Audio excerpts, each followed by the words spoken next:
like I said, I know you're not a believer, but it's an understanding of this book that you have to notice that's there before maybe throwing the book out, or what we say, the baby out with the bathwater.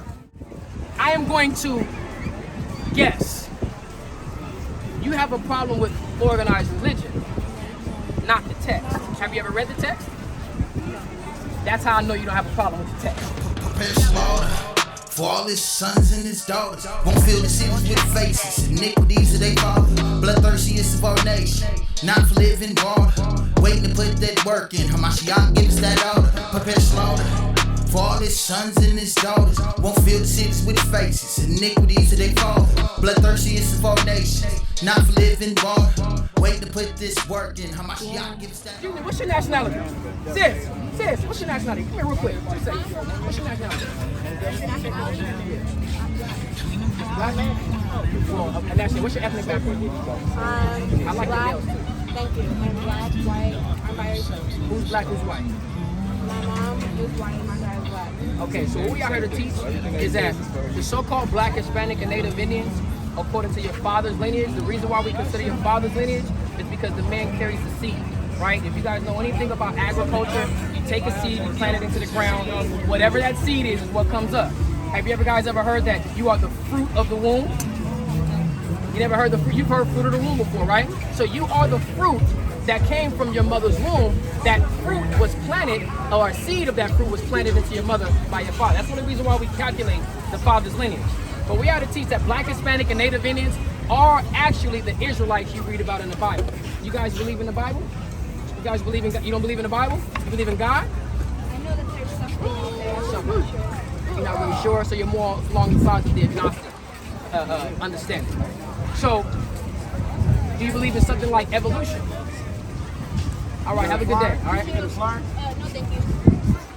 I don't really believe in that.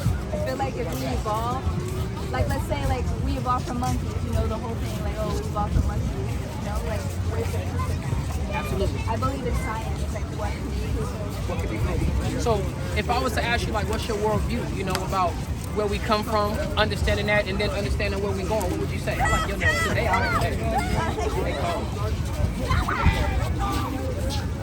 They're like going downhill, to be honest. Who's we?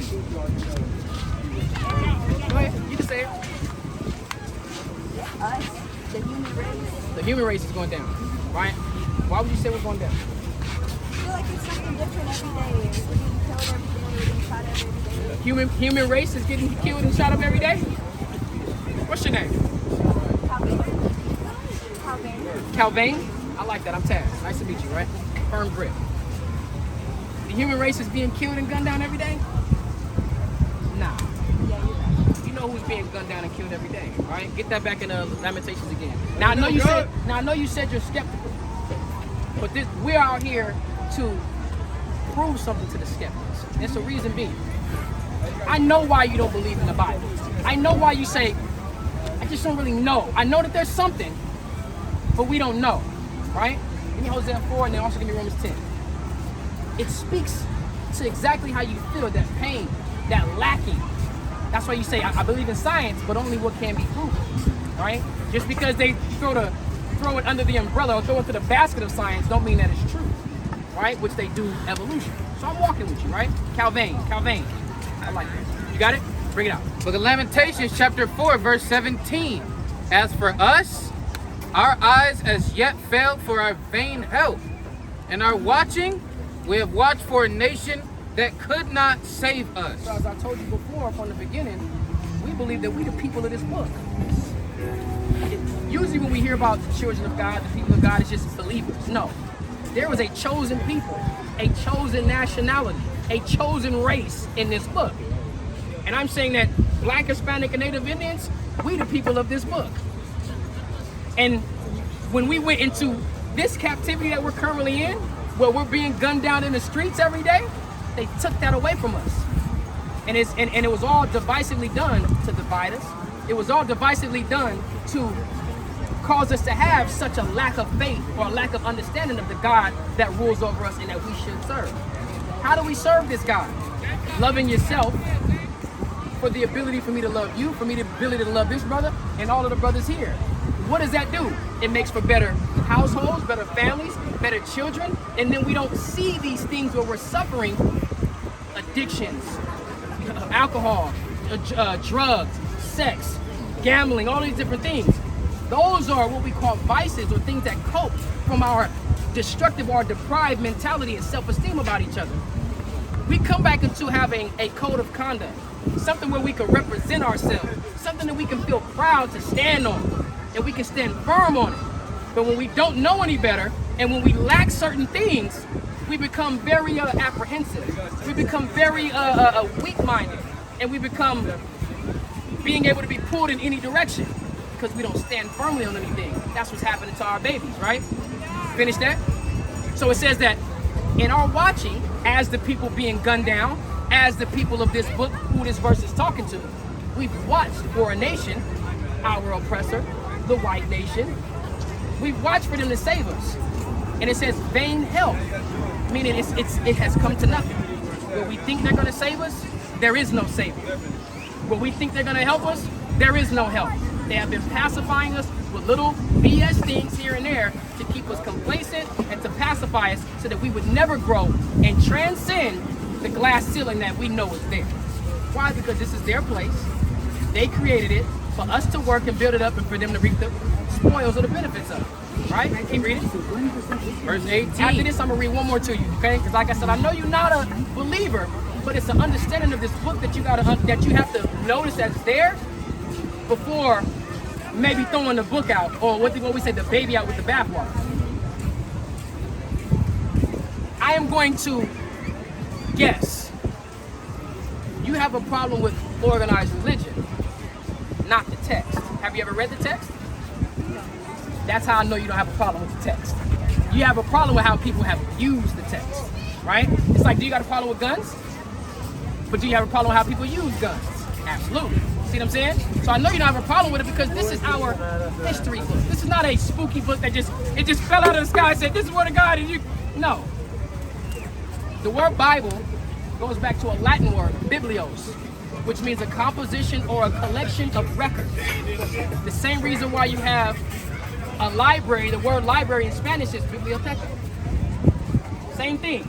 All they did was they took the records of the Israelites, compiled them and put them all together into a book, and then they mass produced it so our people could retain our history, right? Because we know what people want to do with our history. Keep reading. Verse 18. They hunt our steps that we cannot go in our streets. It says they hunt these people who we've looked for to save us and to help us, that have come to nothing. They hunt us in our streets.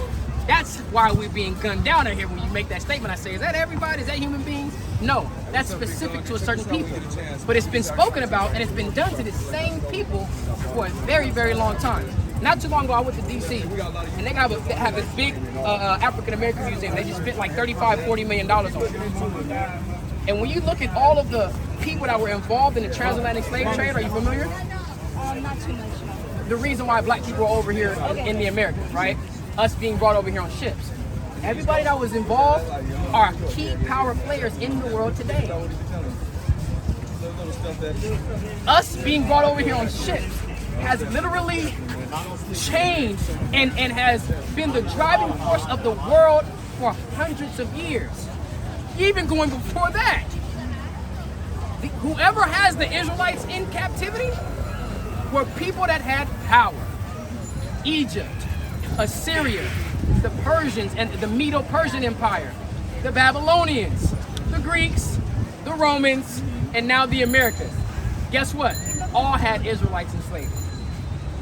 Because we the key players.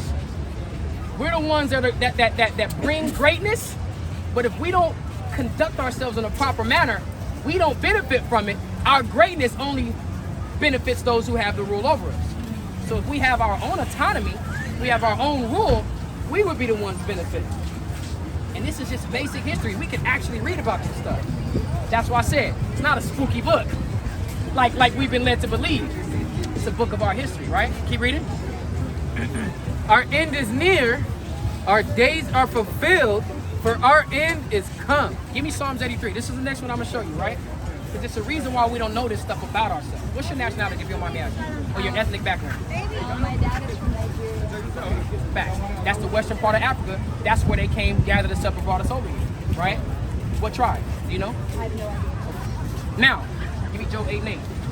Because it's important. A lot of people are starting to do this now, looking more into their history, you know, through Ancestry.com and, you know, DNA testing and all that, which is crazy because I'm like, why would you go and pay somebody hundreds of dollars to give you your identity back that they took from you, as if they're going to tell you the truth? It's crazy, right? Go ahead. Psalms chapter 83, verse 1. Keep not thou silence, O God. Hold not thy peace, and be not still, O God. Read. For lo, thine enemies make a tumult. So we have to recognize we got enemies in this place. And I heard you use the term human being because, again, when we lack our personal identity, it's hard to try to just start attaching ourselves to one thing. Let's just group everybody together and judge everybody on the same scale. You can, but it's just going to provide more. It's going to maybe solve this issue, but then it's going to cause an issue here. And you're just going to keep chasing over and over again, right? Read. And they that hate thee have lifted up their head. So we recognize that we have enemies in this place and we have people that hate us. That's clear. Specific to us. Read. They have taken crafty counsel against thy people. And can we recognize that they have taken counsel, that they come up with policies, and they come out with legislation that is directly meant to affect us? Ever since they let us off the plantation, they've been doing it. We keep talking about it. All the different vagrancy laws, all the different loitering laws was designed to put us in prison. Ghettos, redlining, gentrification, all of these different things. These are crafty counsels that are not for us, they're against us. Read. And consulted against thy hidden one. And then they consult against our hidden ones. When you go into the Hebrew, right? Because this is an ancient text that was written in Hebrew that's translated to another language, right? We study all of the translations, we study all of the texts, and we speak both of the languages.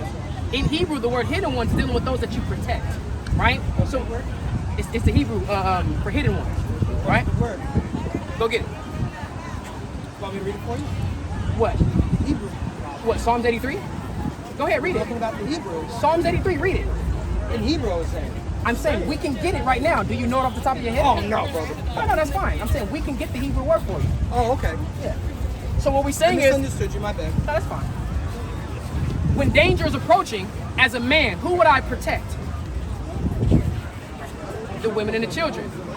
How are the people that take counsel against us, how do they take crafty counsel and consult against the women and the children? Because something specific to these people, Black, Hispanic, and Native Indians, during the 50s and the 60s and the 70s, there was a plot and a plan to divide the household. Take the man out and put the woman above the man, affecting the strata of the structure of the household. From there, we have a spike in single family or single parent homes, usually ran by women. Now we have this conflict and this issue between men and women. From there, from there, I thought you wanted the Hebrew. It's just crazy, man. They come up and ask you a question and then they walk off. From there, we turn around and we see issues with the children. What do? They force us to put our children in their institutions from the ages of 4 or 5 years old all the way up until they're 18. They are programming, brainwashing, and indoctrinating our women and our children. That's how they consult against our hidden ones. Right? Go ahead. They have consulted against thy hidden ones. Read. They have said, come, let us cut them off from being a nation. And that is one way in which they did it. Because they're not going to give us our understanding of our identity. They're going to train our kids up from the time they're 4 or 5 years old, make them stand up in a classroom, put their right hand over their heart, and pledge an allegiance to a flag that has always been for the rape, rob, murder, and the death and destruction of their people. And indoctrinate them, the women that's going to grow up to go and join themselves into a man and have another child, and the cycle is just going to continue. I don't need a man. I'm independent of a man. Men ain't shit. Men is all dogs. Yada, yada, yada. Which, guess what? After we hear that enough times, we then start to play the part. Right? Go ahead. They have said that the name of Israel may be no more in remembrance. And all of this was done for the purpose of taking the name of Israel our true heritage and identity and nationality away from us. Read. For they have consulted together with one consent. That they are what? They are confederate against thee. Who are the Confederates? Get his sister a hand, right? Give his sister a hand, right? They've consulted together with one consent. They're confederate against thee. Read. The tabernacle of Edom. The tabernacles of Edom. Now, as we have a biblical identity, right, that has been taken from us, everybody on the planet has a biblical identity as well. That some people, when you know how God feels about this people, they want to separate themselves from that and cleave and try to create a whole nother identity. White people aren't white. They're not white. I'm not black. I'm not the color of my pants, and they're not the color as that piece of paper. So why are they calling themselves white? They're not Caucasian. Caucasian just means that they came from the Caucasus foothills of Georgia, Russia. They weren't all there. So who is these people going back to the ancient times, right? They had various identities, but they originated as the people of Edom. When you read about this in the scriptures and when you understand prophecy, right? Not to mention, when you go and talk about Caucasians, Caucasians mean they lived in the caves, right? In the clefts of the rocks. When you go to Jordan, Petra, right? In Africa. When you go to Jordan, they have cities built into the caves because this is where they dwelt. Why did they dwell in the caves? Because of the lack of melanin in their skin. We have melanin, we have pigment because we live under the sun. It's meant to be able to protect us and even to absorb things that the sun gives us for our health and for our benefit. That's right. They didn't have that. So they had to stay in the caves. So as they migrated, and some of them were in the Caucasus, right? To then now be called Caucasian. Even in the ancient times, they went back to Edom, which we see these people here. So the first people that it lists as the ones that are confederate against us, that have consulted against us, that have tried to take our identity away, and they brainwash our children, which is our hidden ones, and our women, the first person it names is white people.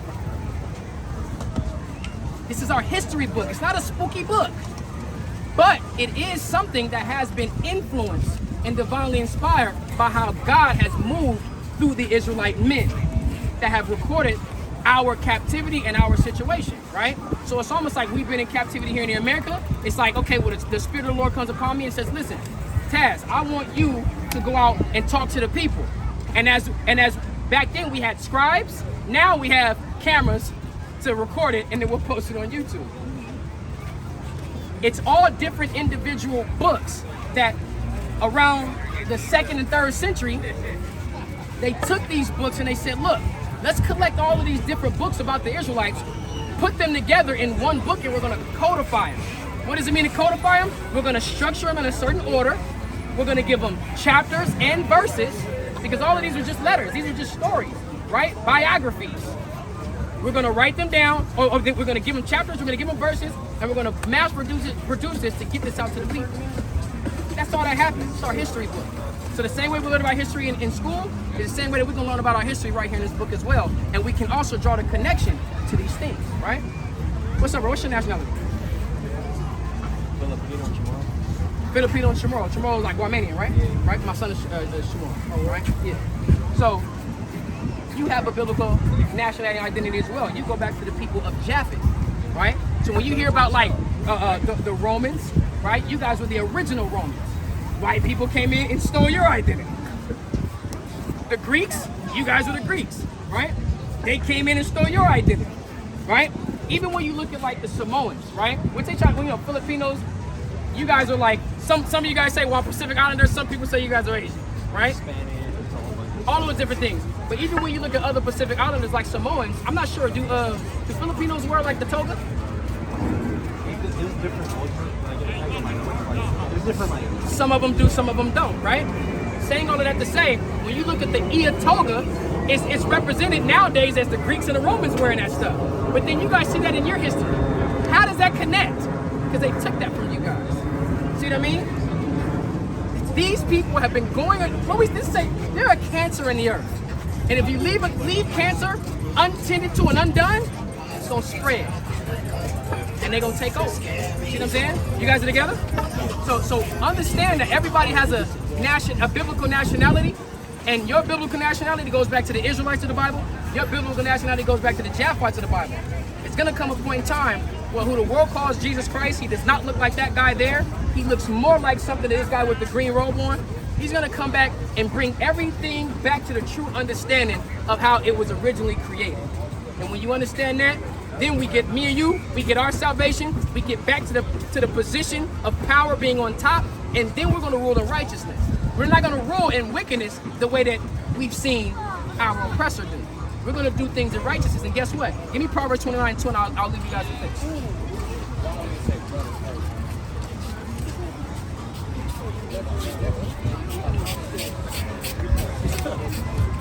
Book of Proverbs, chapter 29, verse 2. Go ahead. When the righteous are in authority, It says when the righteous people are in authority, what happens? the people It rejoice. says people rejoice. That's what's gonna happen. The world is gonna rejoice when we take back our rulership. We're gonna rule in righteousness. Read. But what happens? But when the wicked beareth But rule, when the wicked people are ruling, what happens? the people mourn. And that's what you see going on in the entire world right now. In all four corners of the earth, there is mourning, there is sadness, there is death and destruction. So we need to turn that around. And the way that we do that, we come back into our heritage and nationality, take back our law, statutes, and commandments, serve and worship our God in truth and sincerity, and then we get back the blessings and the promises that was designated and created for us. All right? I appreciate you. Y'all have a good one. Thank you. All right, no problem. With that, we give all honor, glory, and praise to the Most High God of Anahu Yahweh. We do so in the name of His only begotten Son, of Mashiach Yahushua. And with that, we'll say, Kwame Yasharallah.